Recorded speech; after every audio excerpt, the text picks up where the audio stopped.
My name is David Daniel Ball, and these are the headlines for Friday, the 13th of March, 2009.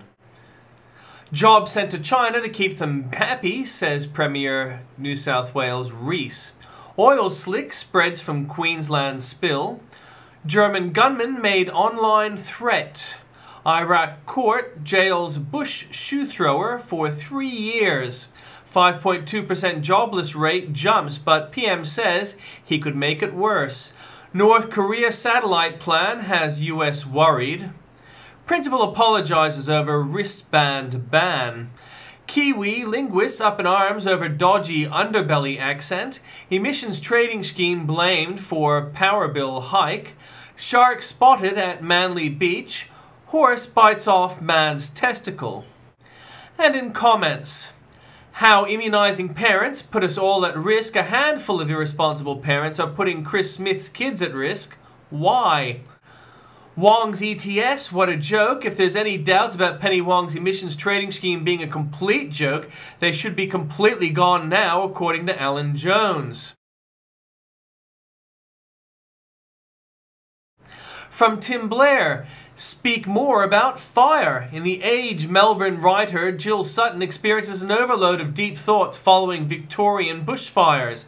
Given that we are doomed to mention fire in a fire warning, how do we shape a judicious public policy about bushfire prevention?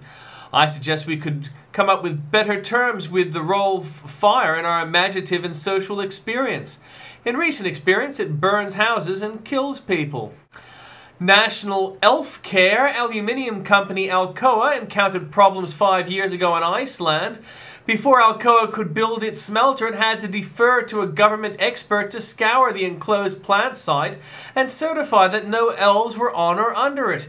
It was a delicate corporate situation, an Alcoa spokesman told me, because they had to pay hard cash to declare the site elf-free.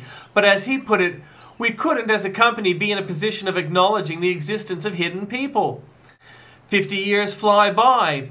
Time magazine lists the 10 most endangered newspapers in America, including the Miami Herald and Boston Globe. I think it's going to be a very, very long time before newspapers disappear, Mr. Sulzberger said. Anyway, we're not buying just a newspaper, we're buying an organization that gathers the news, transmits the news, and if it turns out in 50 years that it's all electronic, we're ready for that too. The electronic age arrived a little faster than Sulzberger and many, probably most of us, expected. Gathering and transmitting news is still a viable business, but the paper element of it is vanishing at almost the same rate as the authority of the New York Times. As always, culture and technology run at the same speed. Zombie economy, a question for Kevin Rudd. What does he expect dead people to spend money on to stimulate the economy? The fun part is harvesting them. Dozens of battery farm Kermits make a dandy fashion statement. Begin at another site. A question for Anthony Lowenstein and his humble reply. Question, what do you regard as your best blog entry? Answer, where to begin? Monkey has been insulted.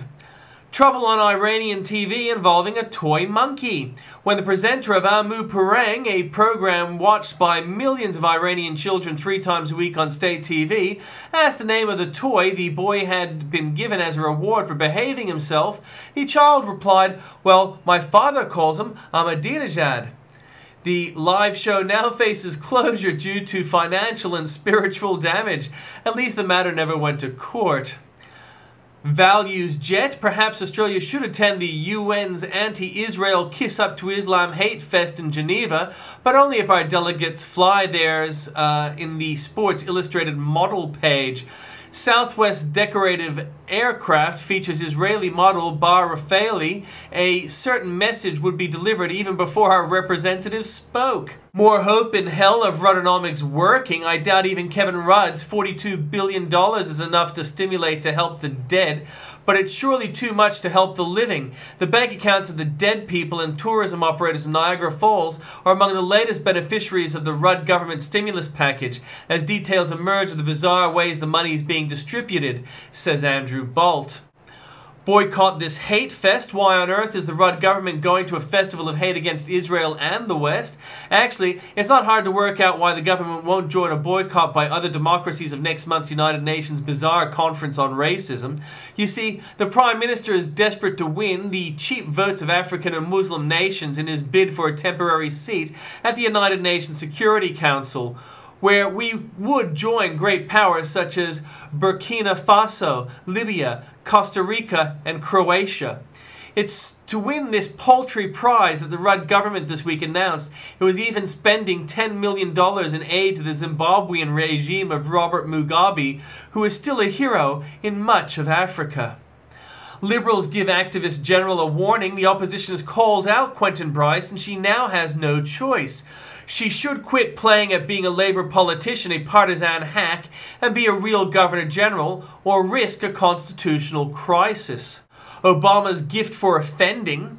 Barack Obama vowed to make friends with America's foes, but it seems he literally has a gift for making friends foes. Last week, the new president hosted his first visit by a major ally, British Prime Minister Gordon Brown. It started badly. Obama may want talks with enemies such as Iran and Hamas, but has less time for talks with the Brits. To Brown's reported dismay, the traditional joint press conference was cancelled, robbing him of TV glory. But worse was to come with the equally traditional exchange of gifts. Brown thought hard about his presence, giving Obama a desk pen holder card from the timber of a Royal Navy anti-slavery ship of the 19th century. To that he added the framed commission for HMS Resolute, a British ship saved from Arctic ice by America and whose timbers a grateful Queen Victoria had made into a desk now standing in the Oval Office. Ruddernomics rejected. Alan Wood says confidence in Barack Obama and his team is falling. We're going. The newspapers are dying one by one in America. Melbourne, too, will likely lose one of its 2 daily papers in a few years. Speaking selfishly, I'm glad it won't be the one that employs me, says Andrew Bolt. Some projection, and not just of a shoe. If he's such an Arab hero, why is he in an Arab jail? An Iraqi journalist who became an Arab hero after throwing his shoes at US President George Bush has been jailed for 3 years. Save our planet, scrap our rights. To save the planet from a warming that halted a decade ago, the Rudd government has decided to scrap a few of your civil rights, including the right to silence and not incriminate yourself. Let those sweet victims go, another innocent freed. The Taliban commander responsible for increasingly sophisticated bomb attacks on British soldiers in Afghanistan is a former detainee of Guantanamo Bay released from prison in Kabul last year by Hamid Karzai's government. The Times has learned. Abdullah Ghulam Rasool was held in Guantanamo for 6 years before being released to Afghan authorities in December 2007 after a US military review board decided unanimously that he was no longer a threat. How many more will be released when Barack Obama closes Guantanamo? The crisis will last longer than Rudd's dollars. Worse than expected, Australia's jobless rate has soared to 5.2% for the first time in nearly 4 years after 47,100 people joined the dole queue in February. The rise in unemployment follows a similar spike to 4.8% in January, Australian Bureau of Statistics released today. Speaking of Aboriginal justice, of course, the boy could have just very brittle bones.